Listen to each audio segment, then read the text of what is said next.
방송에서 제공하는 투자 정보는 투자 판단에 대한 조언입니다. 방송에서 제공하는 주식의 가치, 가격 상승 및 가격 하락에 대해서는 방송사에서 보장하지 않습니다. 안녕하십니까. 주식 잔소리 시즌2 정재현입니다. 네, 안녕하세요. 이은선입니다. 자, 멘토님 주말 잘 보내셨나요? 주말에 여러 가지 소식도 많았고 강연회도 하셨잖아요. 네, 주말에 대구에서 좀 강연을 했습니다. 실시간으로 뉴스를 좀 보면서 G20 정상회담이 어떻게 진행이 되고 있고 이런 부분들을 좀 같이 좀 얘기하는 시간이었었고요. 알찬 시간이었었습니다. 아마 지금 그 강연회를 오셨던 분들 같은 경우는 지금 시장에 있어서 크게 피해가 가는 그런 종목군들은 없을 거고요. 아마 매수를 해야 될 그런 섹터들을 좀 짚어드렸기 때문에 아마 그들 종목군들 사고 계시면 괜찮지 않을까라고 좀 판단이 됩니다. 시장에 대한 부분들은 방송에서 좀 얘기를 하지 못하는 그런 부분들은 강연회에서 좀 많이 말씀을 좀 드리는 게 대부분인데요. 아마 7월 달에도 좀 할 겁니다. 그러니까 결론적으로는 오셔서 보시는 게 내 계좌의 수익을 쌓기에는 상당히 좀 도움이 될 것이다. 이런 좀 말씀도 드리고 싶습니다. 네, 오늘 이런 대북 관련해가지고 소식과 관련해서 어떤 흐름들 보이고 있는지 잠시 후에 하나씩 짚어보면서 가보도록 하겠습니다. 자, 우리 방송 여러분들과 함께 만들어가는 주식 잔소리입니다. 문자와 전화 모두 활짝 열려 있는데요. 먼저 100원의 정보 이용료가 부과되는 문자 상담 방법입니다. 샵 4989번으로 갖고 계신 종목명, 매수가, 비중 보내주시면 되고요. 또 전화 상담 원하시는 분들은 02-3153-2612번, 2612번으로 전화 주시면 되겠습니다. 저희가 잠시 후에 상담 시간 시작되면요. 들어오는 대로 순서대로 이어가고 있으니까요. 계속해서 지금부터 많이 전화 주시면, 문자 주시면 좋을 것 같습니다. 자, 그리고 텔레비전으로 시청이 어려우신 분들을 위해서 유튜브 채널도 활짝 열려 있습니다. 유튜브에 접속하신 후에 검색창에 서울경제TV라고 검색하시면 실시간으로 방송 보시면서 댓글 참여까지도 가능합니다. 여러분들의 많은 참여 부탁드리겠습니다. 자, 그러면요. 본격적으로 우리 정재훈 멘토님의 잔소리 듣기 전에 오늘 시장의 특징주와 검색 상위 종목 먼저 보고 오겠습니다.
네, 그러면요. 일단은 현재 시장 상황부터 한번 보고 시작을 해보도록 할게요. 코스피 시장에 오랜만에 일상끌이 매수세 외국인과 기관이 함께 들어오고 있는데 그에 비해서는 현재 상승폭이 좀 둔화가 된 상황이에요.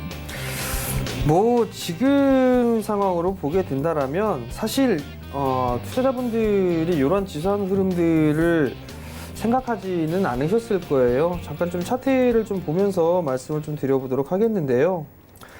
자, 우선 코스피에 대한 차트예요. 차트를 보게 되면 작년에 올해 초에 연초에 바닥을 찍고 난 이후에 반등이 좀 나와주고 있는 그런 모습들인데 오늘 거래소 같은 경우는 0.78% 갭상승 출발을 하고 난 이후에 지금 눌려주고 있는 그런 모습들이란 말이에요. 조금 아쉬운 부분들은 일본의 아베 총리가 뭐 IT 쪽, 디스플레이 쪽에 있어서의 규제 이 부분들 얘기가 좀 나왔었어요. 쓰잘데기 없는 그런 규제 뭐 이런 얘기들을 해가지고서 지금 밀려 내려오게 그런 모습을 좀 보여주고 있는데 삼성전자가 좀 밀리면서 음봉으로 좀 떨어지는 그런 모습들인데 사실 이 121선에 있어서의 저항자리대예요. 저항자리대인 그런 부분들이고 어찌됐든 간에 크게 밀리지는 않는 그런 사항들이기 때문에 추가적인 반등 시도는 나와줄 수 있다라고 좀 보셔야 될 것 같습니다. 어찌됐든 뭐 무역 분쟁에 있어서 다시 진행하기로 했다라는 점, 그 다음에 지정학적 리스크에 대한 부분들, 북미 대화 뭐 회담 아닌 회담 뭐 이런 식으로 하면서 기대감을 좀 나와주고 있는 그런 모습들을 좀 보여주고 있기 때문에 추가적인 반등 시도는 좀 나와줄 수 있다라고 좀 보시는 전략이 좀 좋을 것 같고요. 지금 상황에서는 약간 아까 하락 반전을 해줬던 그런 모습들을 좀 보였었는데. 밀리면은 지금 구간에서는 매수를 해야 되는 그런 전략적인 부분들이 좀 필요하다라고 좀 보시면 좋을 것 같고요. 코스닥 시장 같은 경우 참 힘들어요. 거래소 시장보다는 코스닥 시장이 상당히 좀 약한 그런 모습들을 좀 보여주고 있는데 일단 뭐 700포인트대가 이탈을 해준 그런 모습들을 좀 보여주고 있는데 이게 대체적으로 보게 되면 IT 때문에 좀 IT가 아니라 제약바이오 쪽 섹터 때문에 좀 밀렸단 말이에요. 이 부분들 때문에 좀 밀렸던 그런 부분들이고 오늘 그래도 제약바이오 쪽 섹터 반등이 나와주는 그런 모습들을 좀 보여주면서 상승의 흐름들이 좀 나와주고 있는데 탄력도 면에서는 떨어질 수밖에 없는 그런 상황들이에요. 결국은 지수에 있어서는 거래소 시장이 코스닥 시장보다 조금 더 유리한 그런 모습들을 좀 보여주고 있는데 일단 종목에 대한 흐름들, 전략적인 그런 부분들을 좀 세워놓고 봐야 될 것 같아요. 조금 이따 말씀드리겠지만 오늘 그 주말에 있었던 그 부분들 때문에 예상치 못하게 두들겨 맞는 그런 종목분들이 있는 그런 상황들이거든요. 그렇기 때문에 이 종목에 있어서의 대응 전략을 좀 잘 해야 된다. 그렇게 좀 보시는 게 좋을 것 같고 하반기 첫날에 아마 이 프로그램을 계속적으로 뭐 시청을 하고 계신다라면 좋은 결과물이 좀 나오지 않을까라고 좀 판단이 되니까 프로그램 끝까지 시청을 해주셨으면 좋겠습니다. 네, 맞습니다. 요즘에 이 이슈에 따라서 이제 상승하는 섹터, 하락하는 섹터가 지금 분명하게 갈리고 있는 모습이 조금씩 더 나타나고 있는데요. 오늘 시장 어떻게 가는지 주식 잔소리랑 함께 하시면 좋을 것 같습니다. 자, 그러면요. 좀 하나씩 살펴보도록 할게요. 먼저 자, 그 G20 정상회의가 끝나고 사실 그 정상회의보다 저희가 더 기다렸던 거는 미중 무역 협상 관련해서 두 정상이 만난다라는 소식이었죠. 일단은 이 도널드 트럼프 미국 대통령과 시진핑 중국 국가주석이 만나서 90일 동안 무역 협상 재개를 전제로 무역 전쟁을 일단은 멈춘다라고 했습니다. 하지만은 이 화해 관련해서는 아직 이렇다게 뭔가 말이 나오진 않았어요. 그렇죠. 뭐 미국 기업들이 있으면 거래를 좀 재개하겠다, 뭐 이런 재개를 하겠다, 뭐 이런저런 얘기들을 했었었는데 일단 뭐 완전한 뭐 그런 부분들에서 제재를 없앤다 이런 부분들은 아니란 말이에요. 근데 오늘 웃긴 부분들은 그 얘기가 나오면서 극명하게 갈리는 섹터가 두 가지 섹터가 좀 있어요. 첫 번째 섹터는 5G 쪽입니다. 화웨이 쪽에 있어서 거래를 재개하겠다라는 소식이 나오면서 화웨이 쪽에 거래를 하고 있는 RFHIC 같은 경우는 급등이 좀 나와주는 그런 모습들을 좀 보여주고 있고요. 반대로 다른 5G 업체 기업들 같은 경우는 밀려 내려오는 그런 모습, 즉 차익 매물이 좀 나와주고 있는 그런 모습들을 보여주고 있는데 사실 이게 그거예요. 귀에 걸면 귀걸이고 코에 걸면 코걸이에요. 쉬어갈 구간에서 그러한 소식이 좀 전해지니까 그걸 이용해서 차익 매물이 좀 나온다라는 그런 생각을 하면 되지 않을까라고 좀 판단이 되거든요. 사실 KMW가 대장주예요. KMW가 대장주인 그런 사항들인데 이미 많이 올라 있었던 그런 사항들에서 밀려 내려온 그런 사항들이고 여기에서는 뭐 좀 쉬어갈 그럴 가능성이 좀 있지 않을까라고 좀 판단이 되거든요. 그러니까 그 부분들을 좀 생각을 해보시는 게 좋지 않을까라고 좀 판단이 되고요. 화웨이 쪽뿐만이 아니라 지금 시장의 흐름들을 좀 보게 되면 많이 올랐던 그런 부분들이 있기 때문에 쉬어갈 타이밍이에요. 그럼 결국에는 어떠한 부분들을 좀 봐야 되냐면 RFHIC 같은 경우는 화웨이 쪽에 있어서 공급을 한단 말이에요.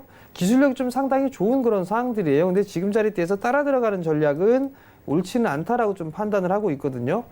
그리고 또 갭이 하나 발생을 했죠. 61선 부분까지 눌리는 그런 전략들, 즉 29,000원 이하권역까지 눌리는 그런 모습들이 나오게 된다면 이 부분부터는 분할 매수 포인트를 좀 잡아가는 게 좋지 않을까라고 좀 판단이 되고요.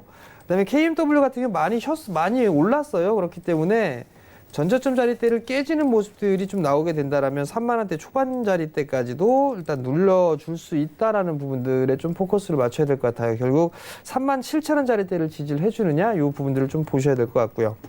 오이솔루션도 마찬가지예요. 오이솔루션 같은 경우는 5만 원 자리대가 좀 제일 중요한 것 같은데 최근에 형성돼 있던 저점 자리대죠. 이 자리대가 깨지는 흐름들이 나오면 안 된다라는 거. 그럼 기간적인 조정이 더 필요하다. 기간 조정이든 가격 조정이 필요하다. 이 부분들을 좀 생각을 하고 보시면 좋을 것 같고요. 여기에 따라서 또 빠지고 있는 기업들이 파트론이에요. 카메라 모듈 쪽이죠.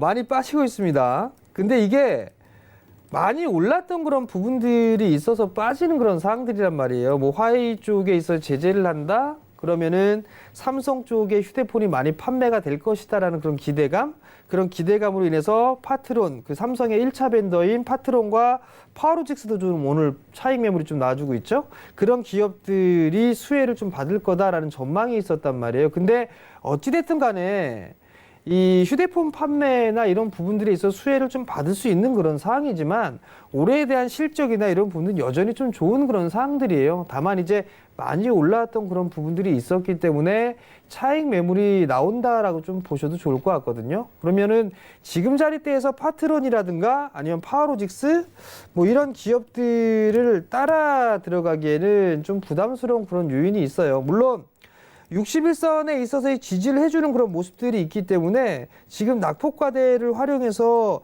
짧게 잡고서 손절을 잡고 접근을 한다면 충분히 뭐 접근을 할 수가 있겠지만 대응이 안 되시는 분들 같은 경우는 굳이 지금 자리대에 볼 필요성은 없다라고 좀 말씀을 드려보도록 하겠고요. 파트론도 마찬가지예요.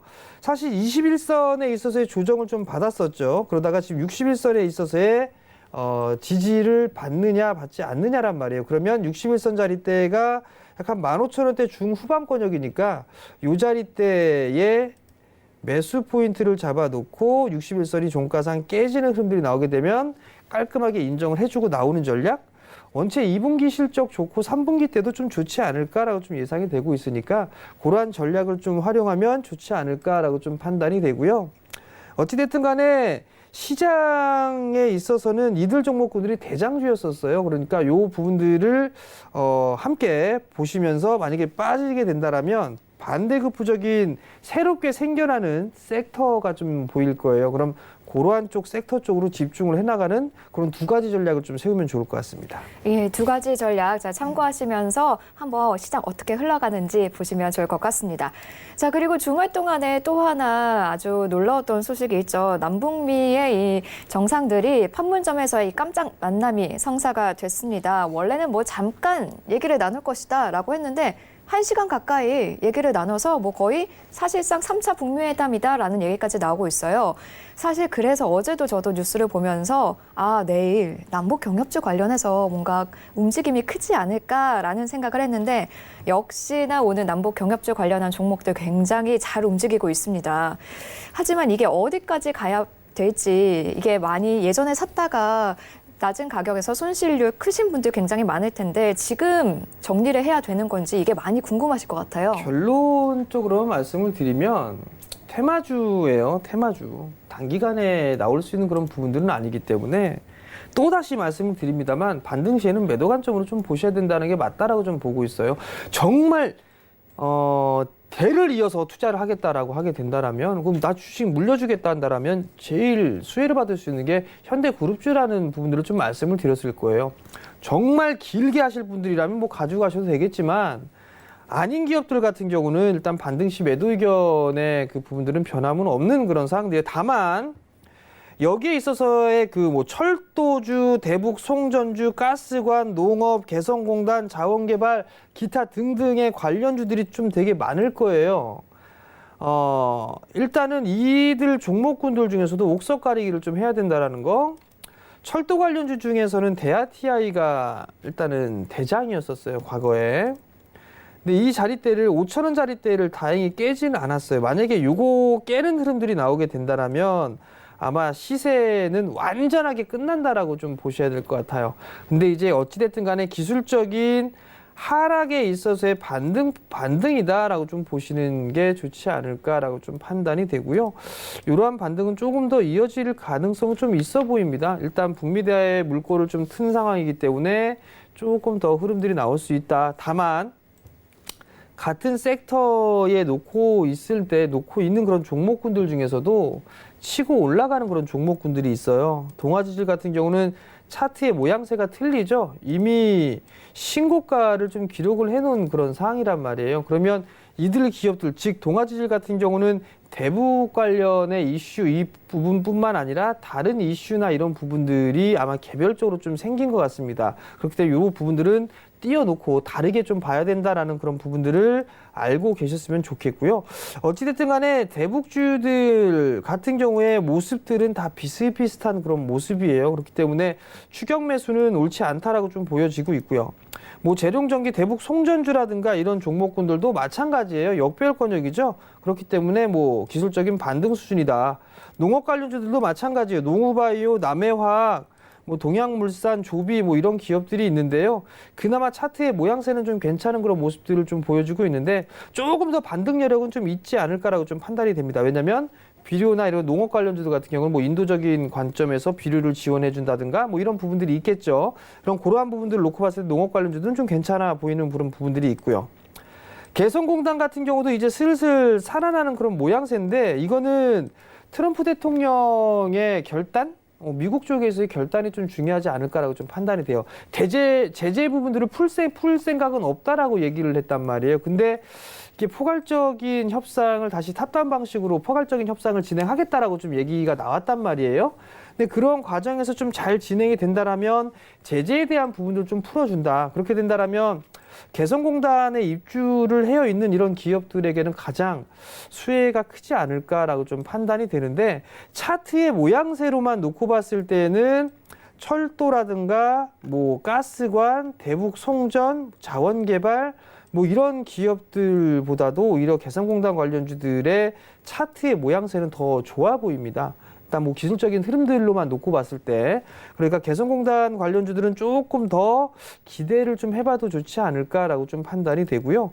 네, 자원개발 쪽 같은 경우는 이게 무역 분쟁에 대한 얘기들, 히토류에 대한 얘기들이 좀 나오면서 반등이 좀 나와주는 그런 모습들을 좀 보였었어요. 근데 이쪽 섹터도 일단 죽어나가는 그런 부분들이 아닌가라고 좀 판단이 되거든요. 결국은 대북주들 같은 경우는 일단 트레이딩 관점으로 좀 봐야 된다라는 거, 고가권역에 물려 계신 분들이라면 반등 시에 매도 의견을 좀 드린다라는 의견을 좀 드리고 싶고, 차트의 모습으로 놓고 봤을 때 농업 관련주, 그다음에 개성공단 관련주들의 차트의 모양새는 좀 더 괜찮더라. 그러면 기준을 갖고 트레이딩 관점으로 접근해 본다라면 괜찮지 않을까라고 좀 판단이 되고요. 나머지 섹터들 같은 경우는 그냥 뭐 관심에서 빼놓고 보는 게 좀 더 좋지 않을까라고 좀 판단이 됩니다.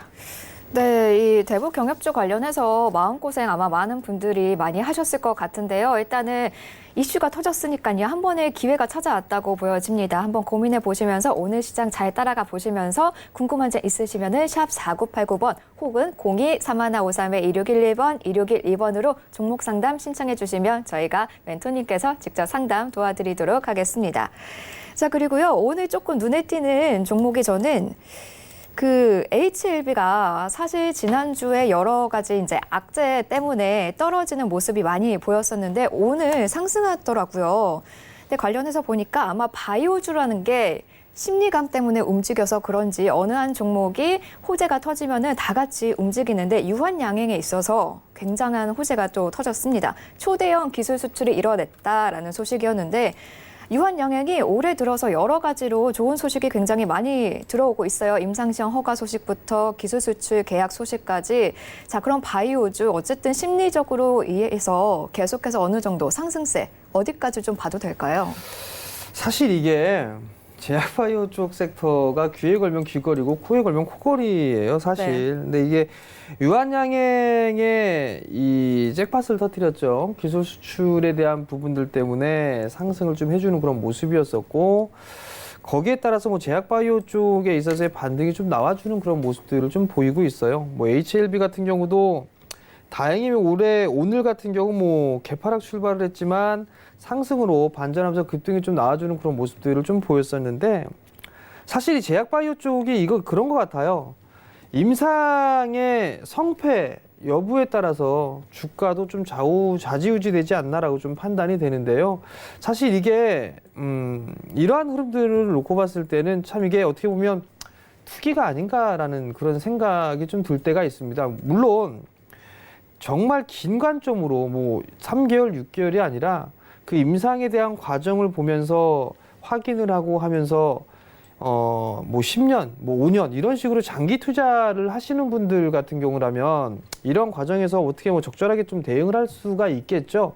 제가 알고 계신 지인분 같은 경우는 한미약품을 10년 동안 사셨어요. 10년이요? 네, 과거에 10년 동안 매수를 하고 그 임상이라든가 이런 부분들을 확인을 하고 체크를 하고 보고서도 보고 10년이라는 투자를 했었고 거기에 따라서 크게 시세를 한번 먹었던 그런 부분들이 있는데 네. 그런 마인드로 제약바이오 쪽 섹터를 보게 된다라면 그래도 옥석은 가릴 수 있지 않을까라고 좀 판단이 되거든요. 근데 오늘 HLB가 급등이 나와주고 있어요.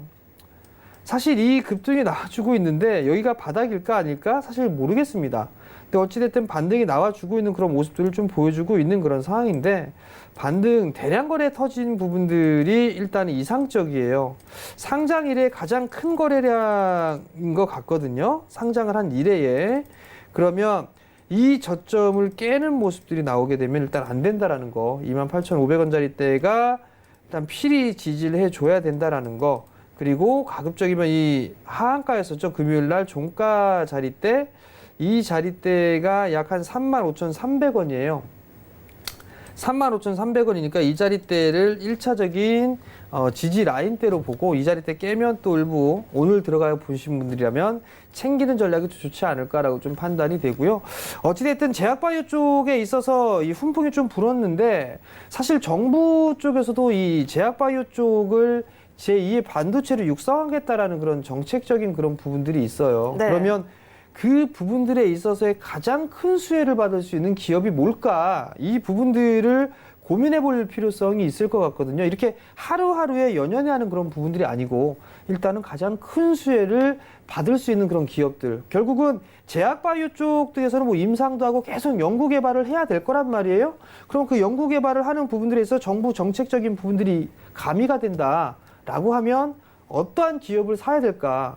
그러면 대충 뭐 나올 것 같거든요. 그러니까 그러한 기업들 위주로 좀 보시는 게 좋을 것 같고 두 번째 포인트는 가급적이면 실적이 좀 나와주는 그런 기업들이 좀 더 안전하지 않을까 싶어요. 제약바이오 쪽에는 적자 기업인데 임상 이거 하나 터지면 잭팟인 기업이 있고 또 다른 쪽은 성장을 해 나가면서 주가가 상승하는 기업이 있어요. 실적이 나오면서 저라면은 실적이 나오면서 성장하는 그런 기업들 그게 좀 더 수익적인 측면은 적을 수 있겠지만 좀 더 안정적이지 않을까라고 좀 판단이 되기 때문에 그 두 부류로 좀 나눠서 종목을 좀 접근을 했으면 좋을 것 같습니다.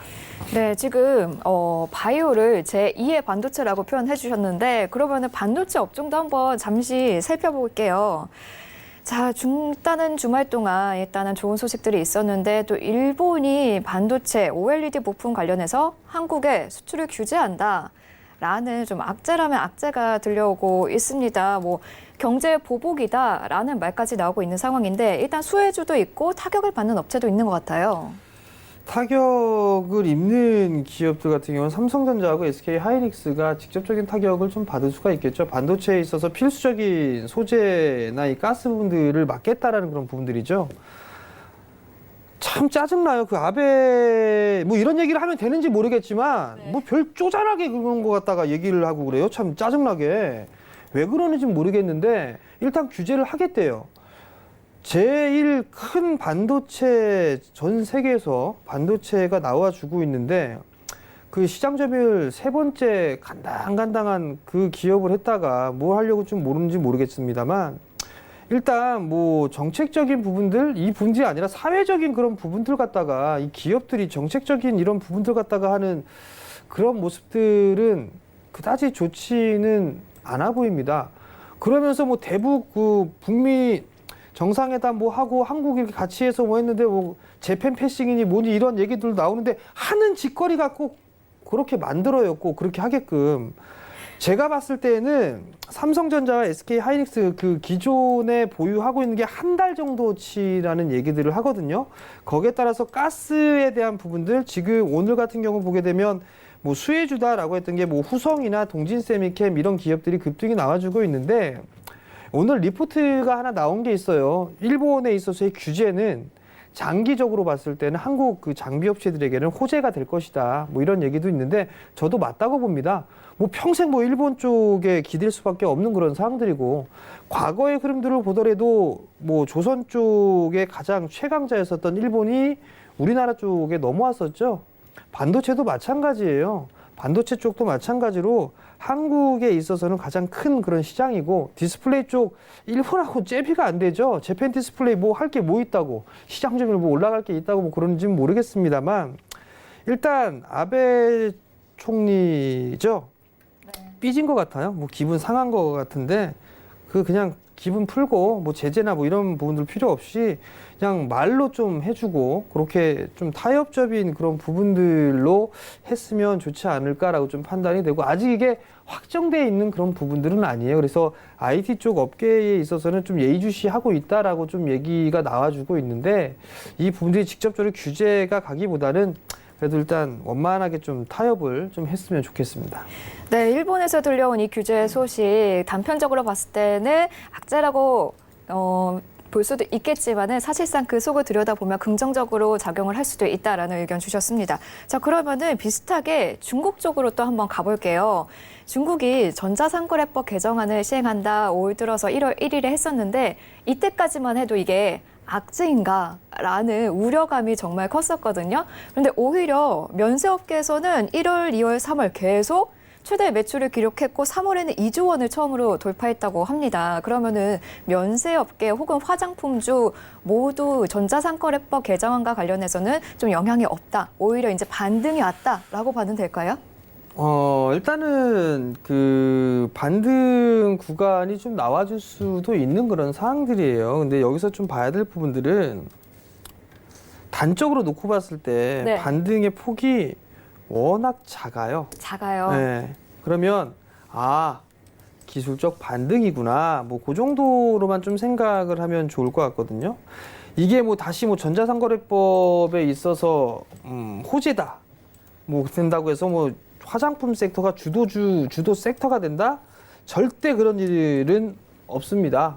그렇기 때문에 기술적인 반등으로 봐야 되고 그나마 좀 반등이 나올 수 있는 건 뭐 코스맥스가 역배열권역이긴 하지만 이만큼의 이격이 벌어져 있으니까 뭐 요런 정도에 있어서의 타이밍 뭐 에이블 CNC 같은 경우도 차트가 일단은 들어 누웠기 때문에 뭐 박스권 정도 뭐 요런 정도 좀 볼 수 있을 것 같고요. 제닉 뭐 꽝이고요. 클래시스도 많이 올라갔죠. 이것도 이제 요 박스냐 아니면 이만큼 한 번 더 빠지느냐 요 기로에 있기 때문에 접근할 만한 그런 기업은 아닌 것 같고요. 아모레 퍼시픽 역배열이니까 뭐 제껴놓고요.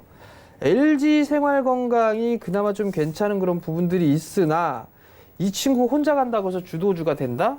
안 됩니다. 결국은 화장품주들은 그냥 기술적인 반등이고 반등 시에는 종목 교체 쪽으로 보는 게 훨씬 더 낫다. 그리고 매출에 대한 비중, 면세점에 있어서의 매출 비중이 늘어나고 있고 뭐하고 한다라고 해서 옛 영광을 누릴 수는 없어요. 그렇기 때문에 옛날 생각하고서 이게 면세점의 매출이 겁나게 늘어나고 있고 막 그렇다 해서 화장품주들이 막 급등이 나올 거다 생각 안 하시는 게 좋습니다. 그냥 기술적인 반등이다. 그러면 반등이 나왔을 때 고가권역에 물려 있는 분들은 매도를 해야 되겠다. 뭐 그 정도만 생각하시는 게 좋을 것 같습니다. 네, 일단은 기술적 반등이다라는 의견 주셨습니다. 자, 이렇게 주말 동안 있었던 이슈와 섹터 관련해서 좀 이야기를 나눠봤습니다. 자, 이제는 우리 시청자 여러분들이 고민이 되는 그 개별 종목 상담 시간이 됐죠. 상담 시작하기 전에 일단 구호 한번 외치고 가보도록 할게요. 하나, 둘, 셋, 가자! 네, 정재훈 멘토님의 가자 종목 살펴보시죠. 네, 텔레칩스, 원익 IPS, ICD, 삼천당 제약까지 있고요. 또 HP 테크놀로지, 캠시스, 서원인텍의 예스티까지 있었습니다. 자, 그리고 오늘 공개가 되는 히든 종목이 있죠. 바로 동훈 아나텍입니다. 이 비메모리 반도체 관련해서 투자가 늘어난다 하죠. 여기에 대한 기대주로 동훈 아나텍 꼽아주셨습니다. 자, 그러면요, 우리 종목 하나씩 좀 리뷰 들어가 보도록 하겠습니다. 많은 분들이 그동안 일주일 동안 굉장히 궁금해하셨던 동훈 아나텍 먼저 한번 짚어보고 갈게요. 예, 동훈 아나텍은 카메라 모듈 쪽 사업도 하고 있고 비메모리 쪽 사업도 하고 다양한 사업을 하고 있어요. 뭐 21선 지지를 좀 받고 있는데 뭐 충분히 요 부근부터는 매수를 해봐도 괜찮을 것 같아요. 한 7,400원대. 만약에 7,400원대 이하권역으로 빠진다라고 하게 되면 충분히 매수를 해볼 수 있지 않을까라고 좀 판단이 되거든요. 실적에 있어서의 숫자가 나올 수가 있는 그런 사항들이에요. 실적을 좀 보시게 된다라면 올해 턴어라운드가 되죠. 제가 제일 좋아하는 게 턴어라운드입니다. 네. 적자에서 흑자로 턴어라운드가 되는 기업을 제일 좋아하는데요. 동훈 아나텍도 그 부분에 포함이 되겠죠. 적자에서 흑자로 돌아선다? 관심 있게 좀 보셔야 되겠죠. 구산업이 아니라 새롭게 성장하는 섹터에 있겠죠. 그 부분들이라면 괜찮게 볼 수 있을 것 같고요. 수급적인 부분들을 쭉 한번 보면 올해 들어서 외국인들 57만 주, 기관 쪽에서 35만 주를 좀 매수를 해놓고 있어요. 그렇다는 얘기는 왜 샀을까? 턴어라운드가 되니까 샀겠죠. 성장을 하는 그런 부분들이 있으니까 지속적으로 좀 관심 있게 보셔도 좋을 것 같습니다. 네, 기술적으로 한번 관심 있게 보시면 좋을 것 같다는 의견 동훈 아나텍이었고요. 그다음엔 예스티 한번 살펴볼게요. 오늘 3.30% 잘 가고 있습니다. 뭐 반도체나 디스플레이 등 관련 사업을 운영하고 있는데 자, 그러면은 예스티는 이번에 일본 관련해서는 별로 영향을 안 받는 종목이다라고 봐도 될까요? 일본에 영향을 안 받는다라기보다는 네. 우선은 장비 쪽 업체예요. 장비 쪽 업체이기 때문에 그쪽하고는 별개로 어떤 그 투자 설비 투자라든가 이런 부분들에 있어서의 좀 포커스를 맞춰야 되지 않을까라고 좀 판단이 되거든요. 최근 일주일 동안 좀 많이 빠졌어요. 네. 17,000원대 있다 14,000원대까지 13,000원대까지 빠졌었는데 이 밀리면 매수입니다. 밀리면 좀 매수를 해서 투자적인 마인드로 좀 보게 된다라면 충분히 좀 수익을 내고 나올 수 있는 그런 기업이니까 관심 있게 보시는 게 좋을 것 같습니다. 네, 마찬가지로 디스플레이 쪽 또 보도록 할게요. HB 테크놀로지 역시 오늘 2.31% 상승세 그려주고 있습니다. 말하는 순간 또 조금씩 더 올라가고 있는데요. 자, HB 테크놀로지는요? 일단은 지금 장비주가 많으니까 네. 원익 IPS, HB 테크놀로지 다 똑같습니다. 네. 이게 종목에 대한 부분들을 많이 하게 되면 지겨워져요. 일단 HB 테크놀로지 2%대 올라가고 있고 원익 IPS 조금 눌러주고 있고 장비주도 올라가는 게 있고 빠지는 게 있고 그래요. 네.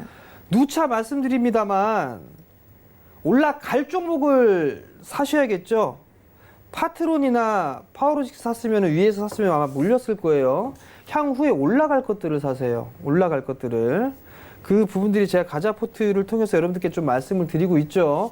여기에서 뭐가 제일 많이 올라가냐, 뭐가 제일 적게 올라가냐, 그건 여러분들이 판단을 하세요. 그런 것까지 제가 말씀을 드릴 수는 없습니다. 다만 제가 어떠한 종목군들을 관심 있게 보고 있고 어떠한 기준으로 보고 있구나라는 부분들을 아마 이 포트를 통해서 이 프로그램을 통해서 알게 되실 거예요. 그러면 거기에 관련돼 있는 부분들을 공부를 하고 종목을 선정하는 그런 부분들에 있어서는 여러분들이 노력을 하셔야 돼요. 그냥 방송에서 얘가 이 종목 좋대 라고 해서 매수하고 이거 빠지면 매도하고 이런 부분들은 아니에요. 이제 투자에 대한 부분도 공부를 하셔야 됩니다. 제가 기준을 좀 잡아드리고 있는 그런 상황들인데 장비주들 같은 경우는 향후에 대한 모멘텀이에요. 향후에 좋아질 것이다라는 그런 부분들이죠. 그렇기 때문에 지속적으로 좀 관심 있게 보셔도 좋다라는 거, 나는 좀 여유 있게 투자하고 싶다라고 하시는 분들은 원익 IPS 충분히 보셔도 되고요. HB테크놀로지 마찬가지로 장비주예요. 괜찮단 말이에요. 그러니까 이 부분도 보셔도 되고, 원익 IPS는 비교적 시가총액 상위 종목군들이에요. 코스닥 쪽에 포진이 돼 있지만 약하게 밀려 내려오고 있을 때는 분할 매수로 조금 뭐 저축하듯이 그렇게 하셔도 됩니다. 뭐 안 좋은 그런 부분들이 아니고 내년도에 실적이 좋아지는 그런 부분들이 있기 때문에 크게 걱정할 이유는 없고, IT 쪽 섹터의 AS는 이 정도에서 좀 마무리를 하면 좋지 않을까 싶습니다. 네, 저희 정재훈 멘토님의 가자 종목 리스트 종목들 왜 계속 그대로인가요? 라고 묻는 분들, 궁금해하시는 분들 계실 텐데요. 그 이유는 앞으로 계속해서 가져가도 되는 투자 관련해서 투자 관점에 있어서 계속해서 가져가도 좋은 종목이기 때문입니다. 이게 정리할 때가 되면은 가자 종목 리스트에서 빼주시는 때도 오는 거죠. 그렇죠. 만약에 뭐 탄력이 많이 떨어지거나 그러면 일단 다른 종목을 뭐 교체를 하거나 아니면 뭐 일부 또 다른 뭐 종목군들 더 좋은 부분들이 있으면 그것도 교체를 할 그럴 생각입니다. 네, 그렇습니다. 자, 그러면 장비주 IT 관련해서 종합적인 리뷰해 주셨고요. 그러면 삼천당 제약까지만 한번 보고 넘어가 보도록 할게요. 네. 사실 이게 삼천당 제약이 참 괜찮은 기업인데 이게 많이 밀려 내려왔어요. 그러니까 요 자리대를 깨면 안 되는데 일단 이날 깼다가 올라왔어요. 그렇기 때문에 이 37,000원짜리대를 깨면 일단 필히 리스크 관리를 좀 하셔야 된다라는 거. 삼천당 제약이 실적이 나오는 기업이에요. 그러니까 임상에 관련돼 있어서 막 임상에만 포커스가 맞춰져 있고 이게 되면 잘 되면 대박이고 안 되면 쪽박이 이게 아니고 실적이 나오고 있어요. 더군다나 다국적 제약사들과 계약까지 진행을 해 놓은 상황이란 말이에요. 그렇기 때문에 나름대로 좀 괜찮게 보고 있는데 이 제약바이오 쪽에 있어서 업황 자체가 흉흉한 그런 부분들이 있어서 이 기업 같은 경우는 37,000원짜리대를 깨게 되면 필히 리스크 관리를 좀 해야 된다. 그 부분들만 좀 생각을 하고 대응을 하시면 좀 좋을 것 같습니다. 네, 리스트 관리점 잘 보시면서 대응해 나가시면 좋을 것 같습니다. 자, 오늘은 가자 종목 리뷰는 여기서 마치도록 하고요. 이제 여러분들과 함께하는 종목 상담 시간이 됐습니다. 궁금한 점 있으신 분들은요. 023153-2612번, 2612번으로 바로 전화 주시면 되고요. 혹은 전화는 부끄러워요 하시는 분들은 샵 4989번으로 문자 주셔도 되겠습니다. 자, 그러면요. 첫 번째 전화 상담 바로 연결해 보도록 하겠습니다. 여보세요? 예, 수고하십니다. 네, 안녕하세요. 예, 예. 네, 어떤 종목 갖고 계시죠? 네, 한국주철관 네. 16,500원에 40%입니다. 16,500원이요? 예, 예. 아, 16,500원에 40%좀 많이 들어가셨네요. 예, 예. 아, 최근에 붉은 수돗물 때 딱 들어가신 건가요? 아니요, 한 5, 6일 됐을 겁니다. 그 정도 되셨구나. 예, 지금 예. 갑자기 좀 많이 떨어졌네요. 예, 예. 네, 멘토니 어떻게 보시나요? 예, 안녕하세요. 예, 반갑습니다. 6월 26일 날 사셨나요? 예, 그 정도 됐습니다. 16,500원에. 500원. 예. 사신 이유는요, 아버님? 갑자기 나도 모르게 그 또 매도가 되더라고요, 매수가. 나도 아버님 모르게 예, 뭐 거기 쥐도 새도 뭐가- 없이 예, 예. 왜 그랬을까요? 아, 그러게 말입니다. 그러게요. 그러면 갑자기 나도 모르게 확 매도가 돼버리거나 그런 적은 없으셨어요? 아, 예, 그 한지는 얼마 안 돼 갖고요. 네. 그래서 나도 모르게 이제 왜 내가 샀는지 지금 아직까지 의문점이 드는데, 네. 또, 그 궁금한 게, 네. 왜 가만히 있다가 장 막판에 가면은 막 요동치는지 그걸 이유를 모르겠습니다, 또. 자, 아버님. 예, 예. 10,000원에 예를 예. 들어서 어떤 사람이 10,000원에 샀어요. 예를 들어 제가 10,000원에 샀어요. 이 한국주철관을. 예, 예. 예를 들어서. 예. 근데 막 올라가요. 예. 그래서 16,800원에 예. 제가 막 매도를 하고 있어요. 예. 그러면 올라갔다 이렇게 밀리잖아요. 예. 그럼 사람들이 매도하고 싶을까요? 매수하고 싶을까요? 밀릴 때는 매수를 하고 싶겠죠, 또. 그죠? 아, 근데, 그래서 예, 아버님이 그 500원에 매수를 하신 거고. 예, 예. 그죠?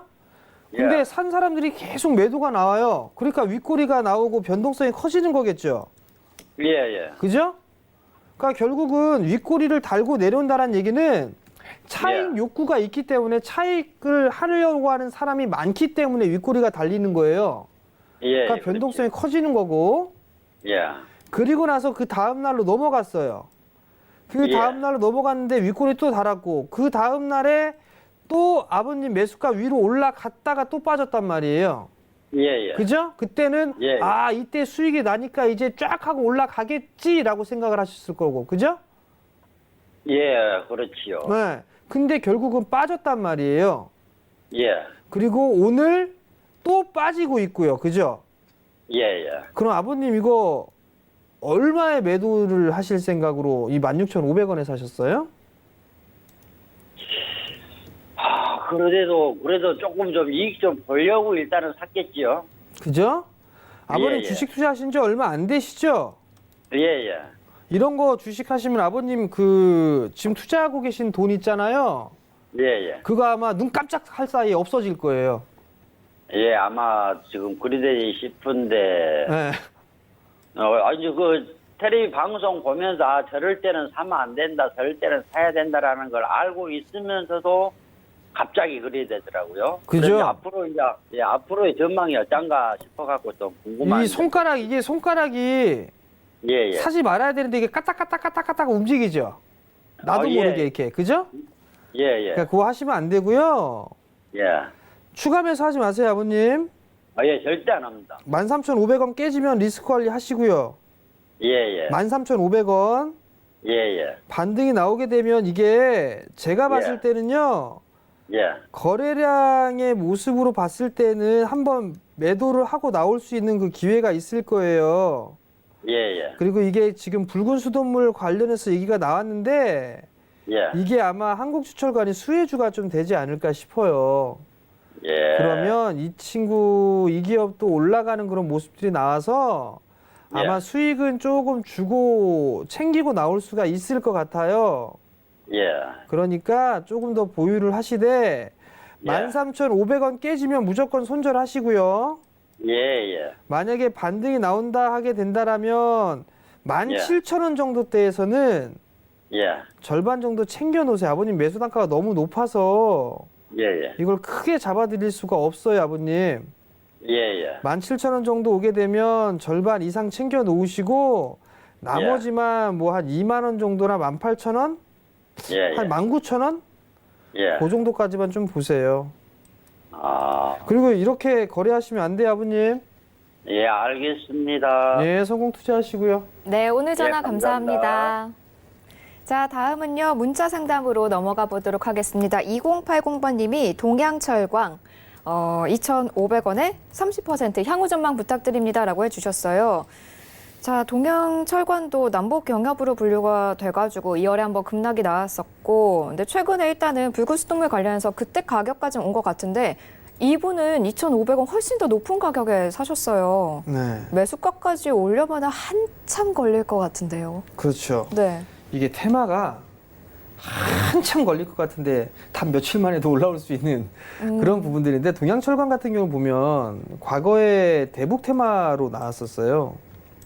그러다가 한 번 빠지고 두 번 빠지고 이제 계속 수렴 과정을 거치는 거예요, 지금. 수렴 과정을 거치는 상황에서 이렇게 지금 박스권역으로 진행이 된다라고 보시는 게 좋을 것 같거든요. 가격 조정 마무리가 됐으니까 이제 기간 조정의 형태란 말이에요. 그럼 여기서 볼 수 있는 부분들이 실적을 보면요. 이게 그나마 다행인 게 거래소 종목이에요, 이 친구가. 그나마 다행인 게 이거 코스닥 같았으면 이거 올해 이렇게 됐으면 내년엔 상장 폐지인데 일단 거래소 종목이니까 그럴 염려는 없을 것 같고요. 아, 이건 제가 봤을 때는 반등이 좀 나오게 되면 한 2,000원 정도 오게 되면 그때는 이 2,000원 위로는 분할 매도를 좀 하고 다른 종목으로 좀 교체를 하는 게 어떨까. 다만 이제 이게 테마성 흐름이기 때문에 이러한 식의 흐름들이 좀 나올 수가 있어요. 이런 식의 흐름들이 좀 이게 나올 수도 있는데 제가 봤을 때는 이게 한 단계 쉬었다가 가는 것보다 요 언저리 때까지는 움직여 줬다가 그리고 나서 나중에 더 추가적으로 치고 움직이지 않을까 싶거든요. 그럼 결국에는 최근 들어서 거래량이 좀 터진 부분들이 있어요. 그러면 이런 식으로 움직일 수가 있어 보이거든요. 이렇게. 그럼 약 한 2,000원대 초반권역까지는 움직일 수가 있어 보여요. 그러니까 2,000원대 위 구간에서는 비중을 좀 축소하는 그런 전략을 좀 말씀을 드리도록 할 테니까 그렇게 좀 대응을 하셨으면 좀 좋겠습니다. 네, 전략 잘 참고하시면서 성공 투자 기원 드리겠습니다. 자, 다음 문자 상담은요. 4610번님이 보내주신 이지바이오입니다. 이지바이오 5,980원을 25% 비중으로 갖고 계신데요. 현재 오늘 2% 좀 넘게 오르면서 5,970원 매수가까지 거의 왔어요. 이럴 때일수록 또 고민이 되거든요. 이게 지금 네. 정리를 해야 될까 아니면 오를까? 매도입니다. 매도요. 지금 매수가 부근이에요. 근데 네. 다포가대 이 저점 지지가 나오지 않았을까 이런 부분들 때문에 오늘 어제 매수를 하신 게 아닌가 싶거든요. 어제가 아니라 지난주 금요일 날 매수를 네. 하신 게 아닌가 싶은데요. 자, 요거 한번 보세요.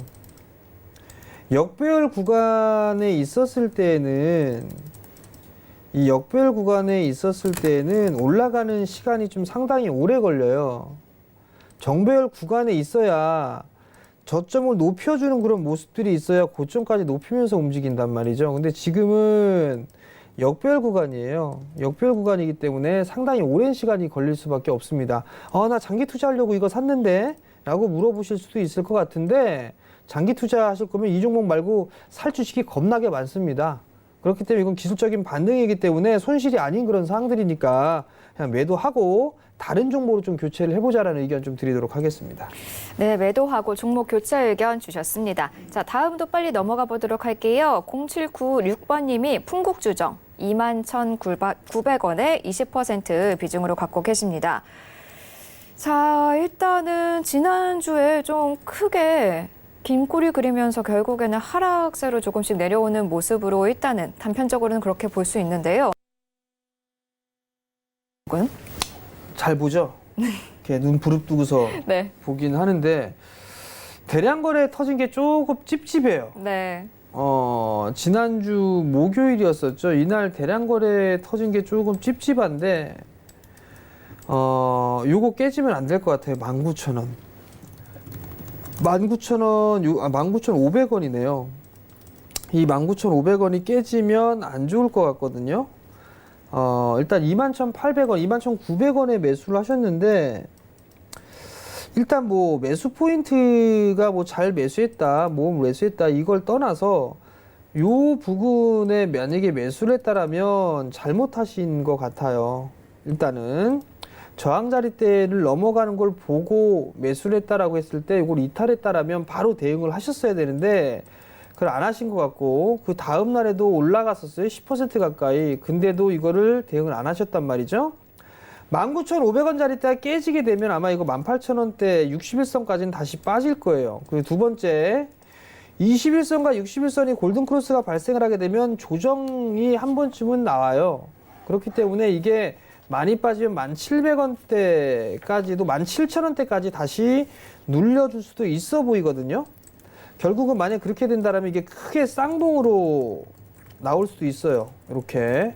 그러면서 크게 박스로 갈 수가 있는 그런 상황들이기 때문에 20%면 기본적으로 19,500원짜리 때 깨지면 리스크 관리 한다라고 좀 생각을 하시고요. 반등이 나온다? 그럼 매수가 정도 22,000원 위에서는 일단은 실시간으로 좀 대응을 해 나가는 전략이 좀 중요할 것 같거든요. 아직까지 끝났다라고 보여지진 않아요. 차트상으로는 잠깐 분봉 쪼개서 보게 되면 아직까지 끝났다 보여지진 않아요. 아직까지는. 그러니까 조금 더 가져가 보시고 아마 이거 정고점까지 이렇게 흐름이 나와줄 수도 있어요. 그러니까 그 부분 좀 참고하시고 제가 리스크 관리 하시라는 그 자격대까지만 보고 대응을 하셨으면 좋겠습니다. 네, 잘 참고하시면서 꼭 성공 투자하시기를 기원 드리겠습니다. 자, 오늘은 시간 관계상 종목 상담 여기서 마치도록 하겠습니다. 본 방송에서 제공하는 정보는 투자 판단에 대한 조언일 뿐 주식의 가치나 수익률은 보장하지 않는다는 점 고지해 드리겠습니다. 자, 저희는요, 오늘은 이렇게 마치도록 하고 있다는 내일은 더 좋은 종목 분석 소식 갖고 찾아뵙도록 하겠습니다. 저희 오늘도 역시나 끝나기 전에 구호 한번 외쳐야겠죠? 하나, 둘, 셋, 가자! 여러분, 내일 뵙겠습니다.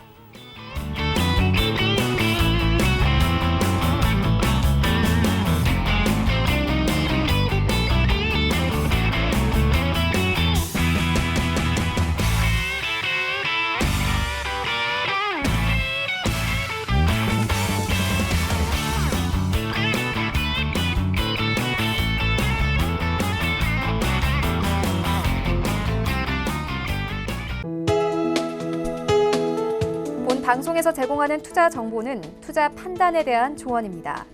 방송에서 제공하는 주식의 가치, 가격 상승 및 가격 하락에 대해서는 방송사에서 보장하지 않습니다.